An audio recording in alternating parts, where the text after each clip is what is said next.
Hello and welcome to today's February 7th daily news report, as well as ongoing updates on Biden's Build Back Better bill.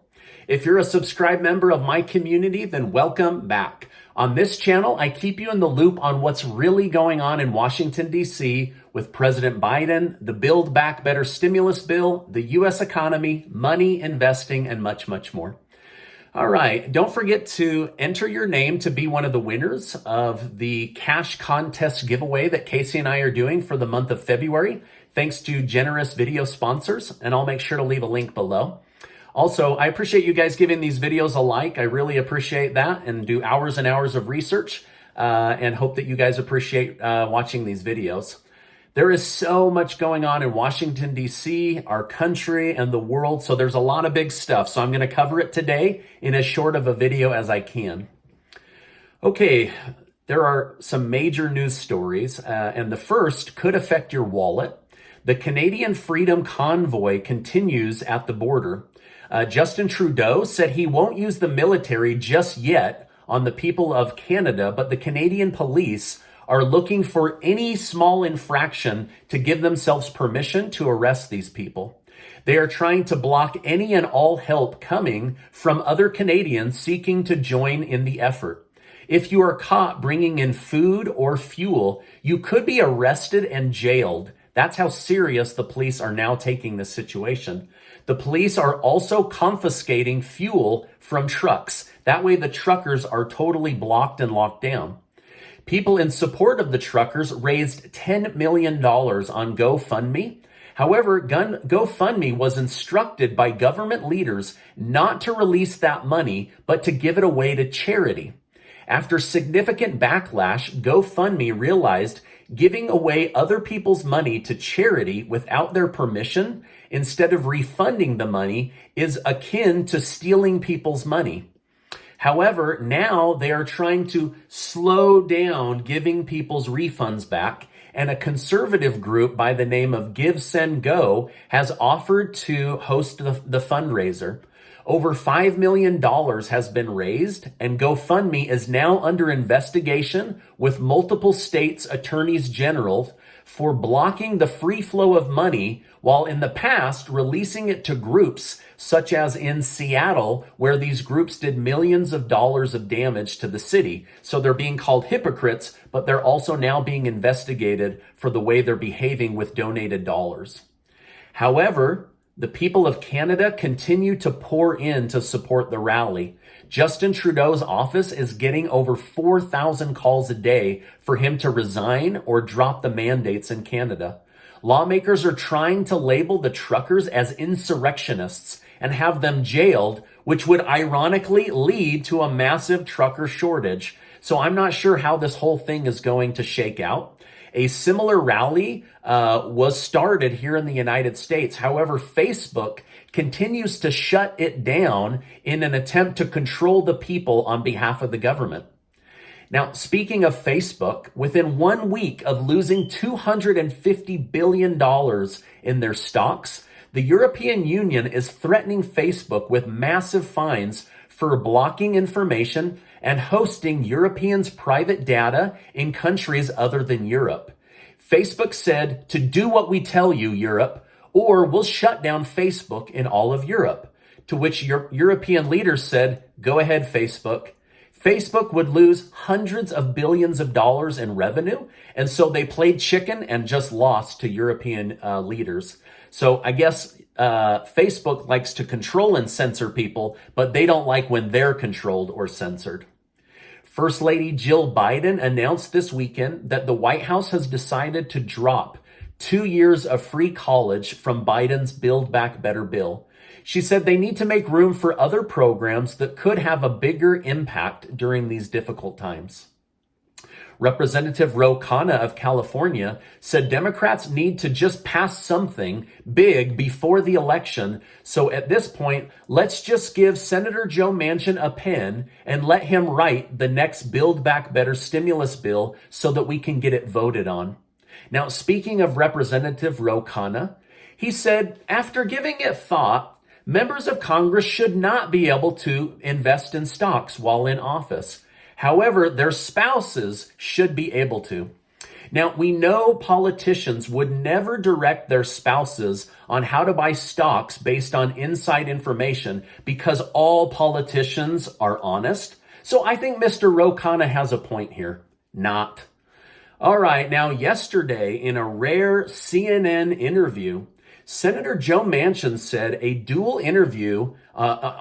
interview with Jake Tapper and Republican Senator Lisa Murkowski of Alaska, Manchin said his party's biggest mistake was believing he was a Washington, D.C. Democrat. He said he is a proud West Virginian Democrat, and he votes on bills based on what he thinks is best for his state, his country, and the people who he represents, right? They voted him into office to represent West Virginia, not Washington, D.C. Now, Manchin finally clarified, and I'm glad he did, that it's Pelosi's stimulus bill that is dead and not a deal altogether. In fact, he said he wants to get a bill together right away that helps the people and the country. Manchin said the problem with Pelosi's bill is it didn't go through committees and it didn't pass the Congressional Budget Office's scoring to see if it was actually paid for after telling the American people for months it was paid for. Once he learned it would add trillions of dollars to the national debt, he backed off. However, now with the U.S. national debt being over $30 trillion, Manchin said he wants to see a bill that taxes the wealthy, strengthens struggling Americans, not all Americans, but struggling Americans, and a bill that will finally focus on getting the national debt down. So Manchin may have found a Republican advocate in the Senate with Senator Murkowski for a smaller, better aligned stimulus bill that could be passed very, very quickly and be more focused on the American people. Politicians are back in Washington, D.C. now and need to work on avoiding a government shutdown.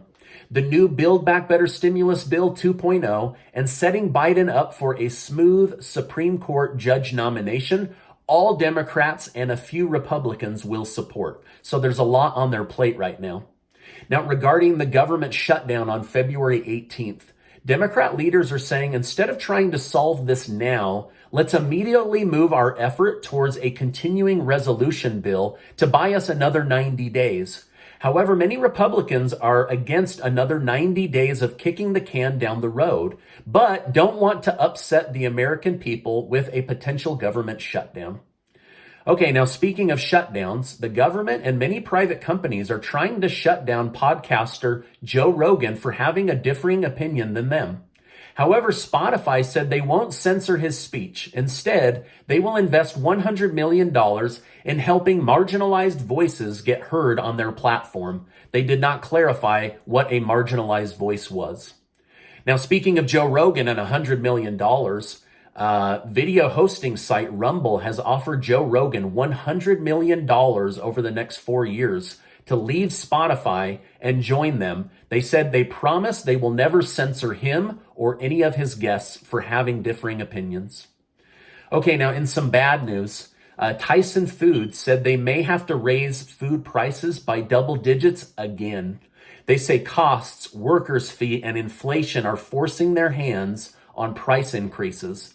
Now, I'm praying that they find a way to avoid this, since so many of us are feeling the pinch in our wallet when we go grocery shopping or when we fill up at the gas pump. However, Tyson's Food is starting to put this information out.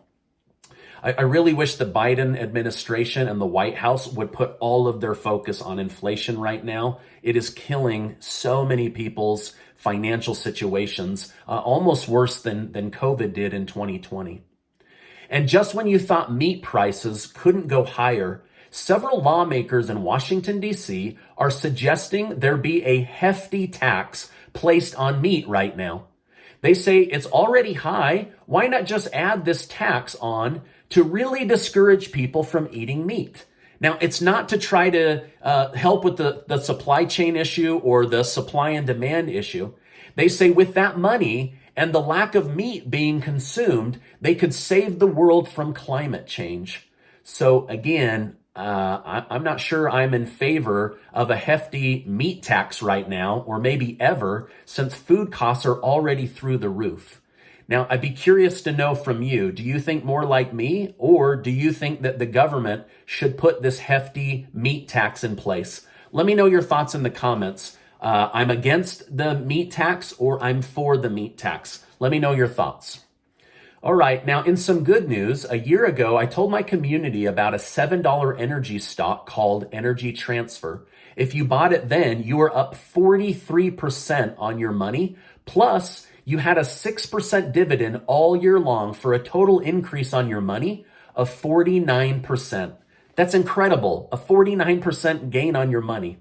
Now, not every stock I've bought or shared with you has killed it like this one, but several of them have had double-digit gains and incredible dividends. And some are right around break even and a few are down. So anyway, I just wanted to share that good news with you. And I'll be doing that as we go on. Now, remember, just about every stock I've shared with you is a buy and hold situation. So we're only 1 year in to, holding it for 9 or 10 years. So anyway, but I wanted to share that. That's incredible. I don't know if Energy Transfer will continue to do that, but that's what happened and wanted to share that with my community. President Macron of France is meeting with President Vladimir Putin of Russia to try to de-escalate the war cry between Ukraine and Russia. However, both Russia and Ukraine say the media and the United States are making too big of a deal about the situation. But quietly, Russia and China formed an alliance recently to share energy with each other. If this happens, Europe, who has depended heavily on Russia for energy, could find themselves in a very expensive energy pickle, which could spill over into the United States, causing us energy issues and increased prices. So I'm hoping that they're able to resolve this and get down to the bottom of it. Depending on other countries for energy is not a good idea. Depending on other countries that hate your country or could hold it over your head is an extremely bad idea, but that's where we find ourselves right now. Now, this is my update for today. As I know more, I will definitely come on and share more with you. There's a lot going on in the world, our country, and Washington, D.C., and I hope you find value in being kept in the loop with these videos each day. It looks like stimulus package talks are resuming, and so I'll be here all week to let you know what's going on and look forward to bringing you guys that information. Now, before you go, do make sure to get your name entered to be one of the winners of the giveaway that Casey and I are doing. 10 of you are going to win $500 in cash, and you can spend it however you want. I'll make sure to leave a link below. Now, before you go, I just want to remind you that you are amazing. Never, never, never link your self-worth to the government or government policies. It will only lead to disappointment. Hey, I appreciate you being in my community, and I'll see you on the next video.